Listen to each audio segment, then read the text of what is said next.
চলে গেলে অনর্থ হয়ে যেতে পারে। তাছাড়া বাবা ঠিকই তো বলেছেন, ইনিও তো একজন অতিথি, আর অতিথি দেবতা সমান। যাই হোক, ওনাকে প্রসন্ন করেই এখান থেকে পাঠানো উচিত। দাঁড়ান বাবা।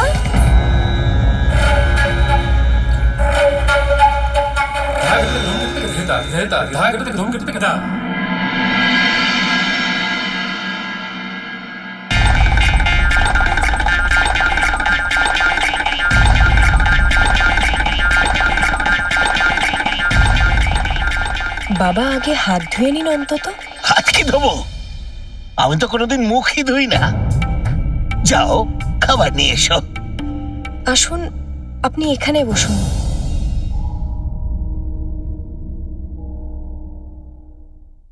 না গো, আমি তো এখানে বসবো।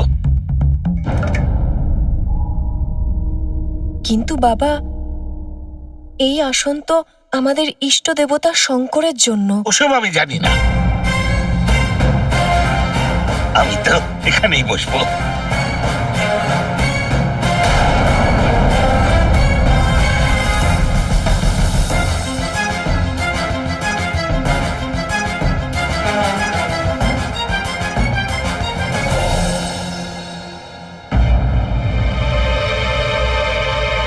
দাঁড়িয়ে দাঁড়িয়ে একে অপরের মুখ কি দেখছো? যাও, আমার জন্য খাবার পরিবেশন করো।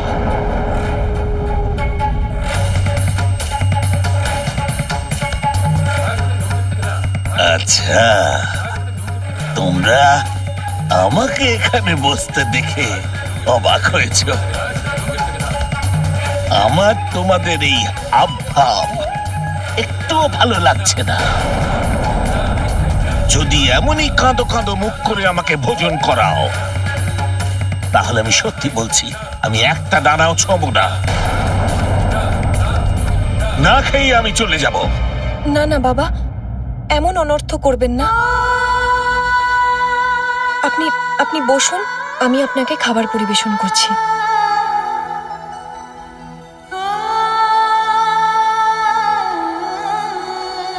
দাঁড়াও। আবার কি অপরাধ হলো বাবা? আমাকে হাত ধোয়ার শিক্ষা দিচ্ছিলে, আর নিজেই হাত না ধুয়ে আমার খাবার পরিবেশন করছো। কিন্তু বাবা, আমার হাত তো শুদ্ধ। আর তাছাড়া আপনি তো কার বললেন। সাথে কার তুলনা করছো? আমি তো হলাম ভিখারি, আর তুমি তো গৃহস্থ। তোমার তো শুদ্ধ আর অশুদ্ধের বিচার করা উচিত। যাও, ময়লা হাত ধুয়ে এসো।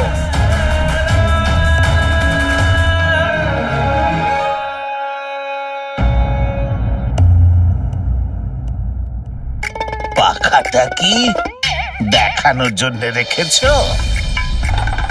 হাতে কি জোর নেই নাকি? বাতাস করো।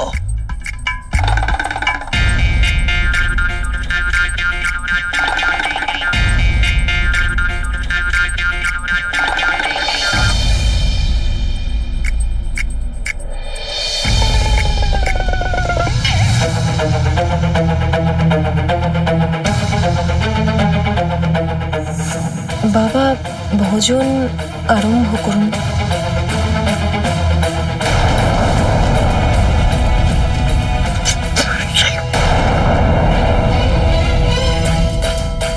লুচি কি করে তৈরি করেছো? অর্ধেক কাঁচা, অর্ধেক জ্বলে গেছে। ছি!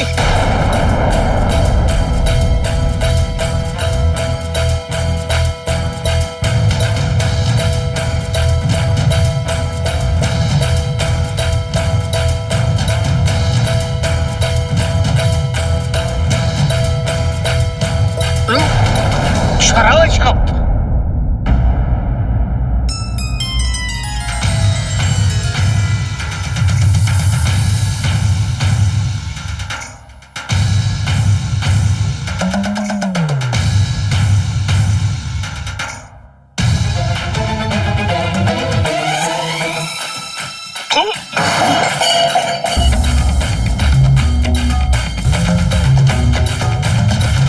অনেক আশা নিয়ে তোমাদের দরজায় এসেছিলাম যে অনেক বছর পরে একটু সুস্বাদু কিছু খেতে পারবো। তোমরা দুজনে সব পণ্ড করে দিয়েছো।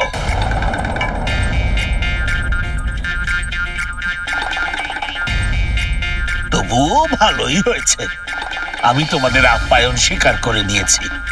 ক্ষুধার্তের পেট ভরলে তোমাদেরও কিছু পুণ্য হবে, নয়তো ওই অঘোর অহরি জটাজুদ্ধারী শঙ্করের সেবা করে তোমরা কিচ্ছু পেতে না। ছাই মেখে, গলাতে নাগমালা জড়িয়ে, ভয়ঙ্কর রূপ ধারণ করে শ্মশানে বসে থাকলেই কেউ ভগবান হয়ে যায় না।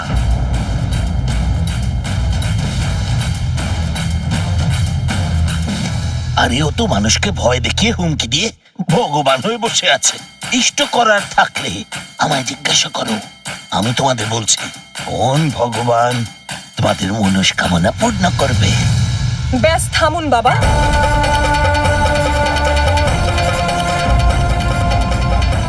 আপনি আমাদের অতিথি, কিন্তু আমাদের পরম আরাধ্য ভগবান ভোলানাথকে অপমান করার আপনার কোনো অধিকার নেই।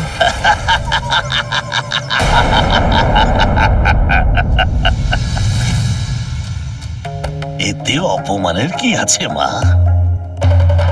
যেটা সত্য সেটা সর্বদাই সত্য। শঙ্কর কি শ্মশানে থাকে না? সে কি ছাই মেখে ঘুরে বেড়ায় না? সে কি জটাজুদ্ধারী অঘরী নয়?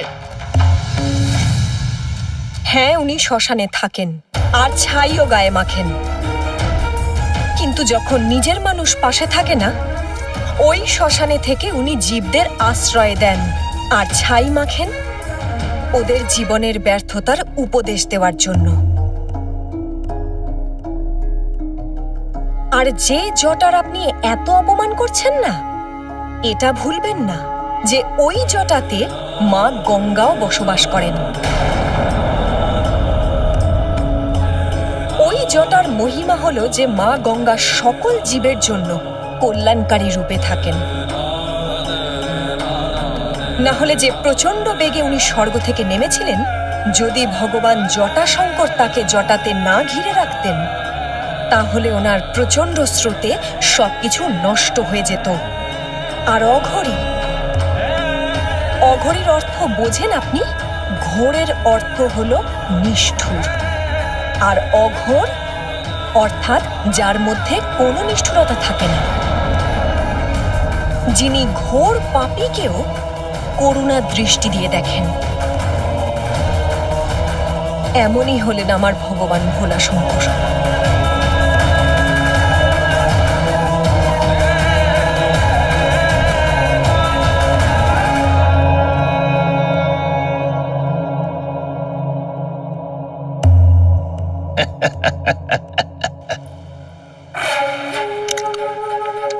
তোমার তো বুদ্ধি ভ্রংশ হয়েছে। ওই ভূতনাথ নাগধিরাজ, সে তো বিষধর, বিষধর। তাই তো সে সাপেদের সাথী। আপনি ওনাকে বিষধর বলছেন তো? তাহলে শুনুন, আমার ভগবান ত্রিলোকনাথ বিষধর।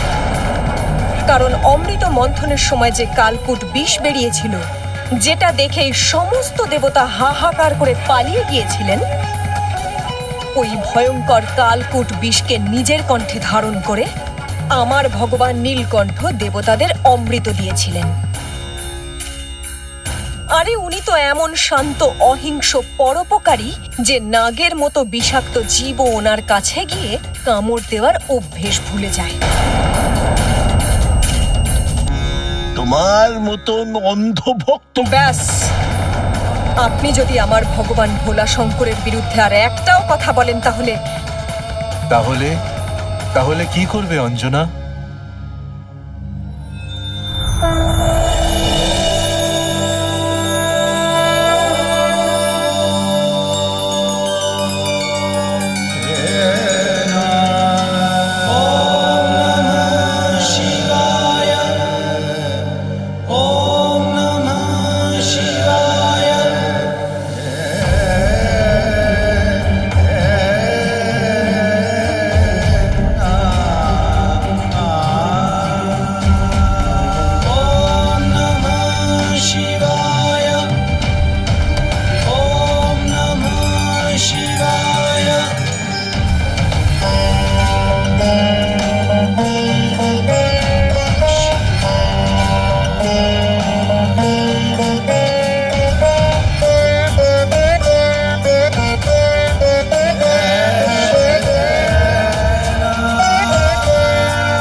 তুমি তোমার পরীক্ষাতে সফল হয়েছো পুত্রী অঞ্জনা।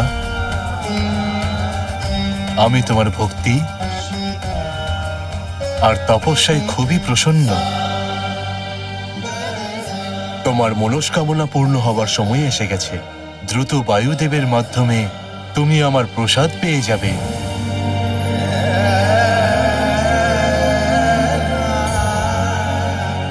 সেটাকে তোমার স্বামী বীর কেশরীর হাত থেকে গ্রহণ করবে।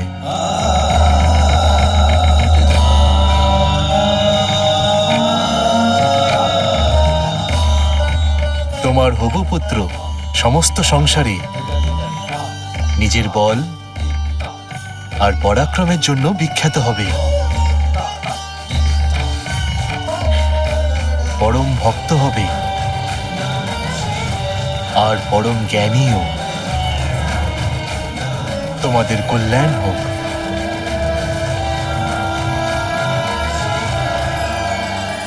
ভগবান ভোলানাথ ভালোই লীলা করলেন অঞ্জনার সাথে। কিন্তু ওনার বারংবার উত্তেজিত করার পরেও অঞ্জনা নিজের ধৈর্য হারায়নি। নিশ্চিত রূপে এটা ওর তপস্যারই ফল ছিল যে ও ভগবান শূলপাণির পরীক্ষায় উত্তীর্ণ হয়েছিল। বেদে গৃহস্থের জন্য 5 প্রকারের যে নিত্যযজ্ঞের উল্লেখ আছে, তার মধ্যে ব্রহ্মযজ্ঞ, দেবযজ্ঞ, পিতৃযজ্ঞ আর ভূতযজ্ঞের সঙ্গে অতিথি সৎকারের মাধ্যমে মনুষ্যযজ্ঞ প্রতিদিন করার আদেশ দেওয়া হয়েছে। যে গৃহদ্বার থেকে অতিথি অসন্তুষ্ট হয়ে ফিরে যায় সেই গৃহে সমৃদ্ধি থাকে না। আর যেখানে সম্মানের সঙ্গে অতিথিকে তৃপ্ত করা হয় সেখানে সুখ আর সমৃদ্ধি সব সময় বিরাজ করে। আর যে এটা জানে সে অঞ্জনার মতো অতিথি আপ্যায়নে কোনো ভুল করে না। প্রতিটি প্রাণীর দ্বারেই তার ভগবান অতিথি রূপে একবার অবশ্যই যান। আর যথোপযুক্ত সম্মান করলে সেই পরিবারের 7 পুরুষ দারিদ্র্যের মুখও দেখে না। তাহলে মহাদেব পবনদেবের মাধ্যমে কেমন প্রসাদ পাঠালেন? হে পবনদেব, আমি আপনাকে আহ্বান করছি ঋষি কল্যাণের প্রয়োজনের জন্য। আপনি সহযোগিতা করুন আর আমার সামনে উপস্থিত হন।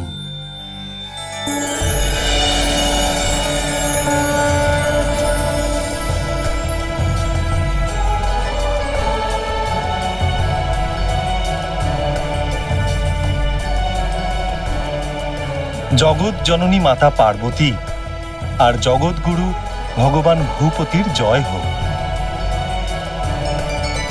আমি কৃতার্থ মহাদেব।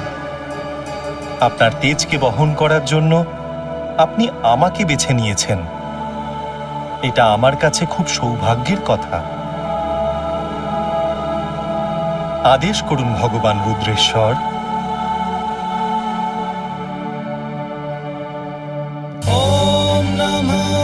शिवाय ॐ नमः शिवाय ॐ नमः शिवाय ॐ नमः शिवाय।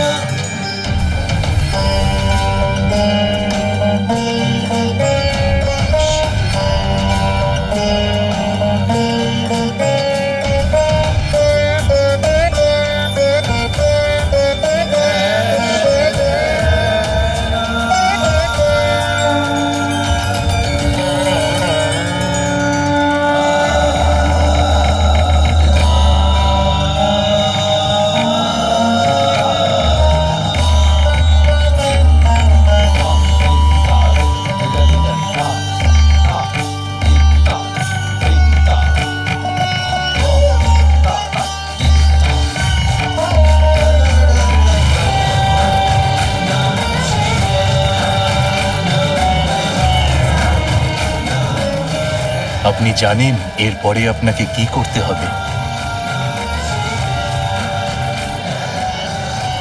তথাস্তু।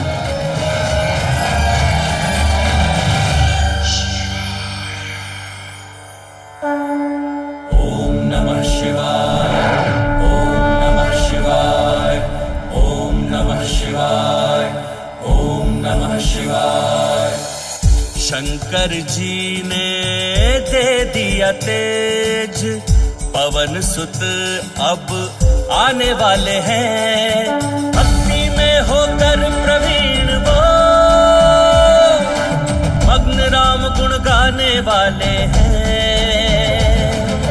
जटाधारी शिव शंकर शंभो महादेव, शिव शंकर शंभो जटाधारी शिव शंकर शंभो महादेव, शिव शंकर शंभो। देवों का सब करेंगे काज, नष्ट करेंगे पाप का राज।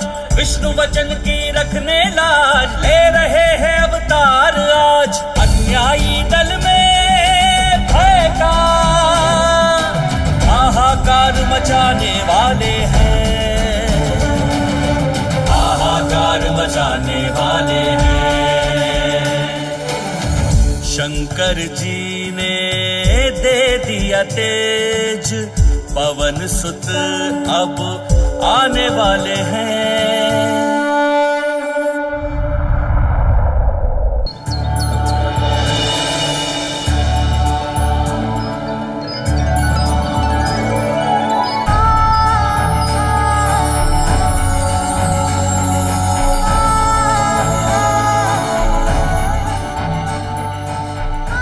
স্বামী, আজ আমার মনটা বড়ই চঞ্চল। মনে হচ্ছে যেন অলৌকিক কিছু ঘটতে চলেছে। তুমি ঠিক বলেছ প্রিয়তমা, আমার হৃদয়ও একটা বিচিত্র আনন্দে ভরে উঠেছে। আর চারিদিকে দেখো, এই সকল প্রকৃতি উল্লাসে মুখরিত হচ্ছে। মনে হচ্ছে আজ সব কিছু মিলে আমাদের অভিনন্দন জানাচ্ছে। এই সবই কৃপানিধি ভগবান ভোলানাথের আশীর্বাদ। दीन जन की करेंगे रक्षा, वज्र बनेगी सूर्य की कक्षा। भगत जगत के लेंगे शिक्षा, बल विद्या की देंगे भिक्षा। बलिदान प्रेम में राखेंगे, नव आदर्श बनाने वाले हैं, नव आदर्श बनाने वाले हैं। शंकर जी ने दे दिया तेज, দেবী অঞ্জনা, पवन सुत বানররাজ কেশরী, আমি হলাম পবন দেব। ভূত ভবন ভগবান শঙ্কর আর মাতা ভবানীর সংবাদ নিয়ে আপনাদের কাছে এসেছি। ওনারা দুজনে আপনার শ্রদ্ধা আর তপস্যাতে অতি প্রসন্ন হয়েছেন, আর ওনারা নিজের আশীর্বাদ স্বরূপ এই প্রসাদ পাঠিয়েছেন। হে বানররাজ, দেবী অঞ্জনার জন্য এই ফলকে আপনি গ্রহণ করুন। ओम नमः शिवाय।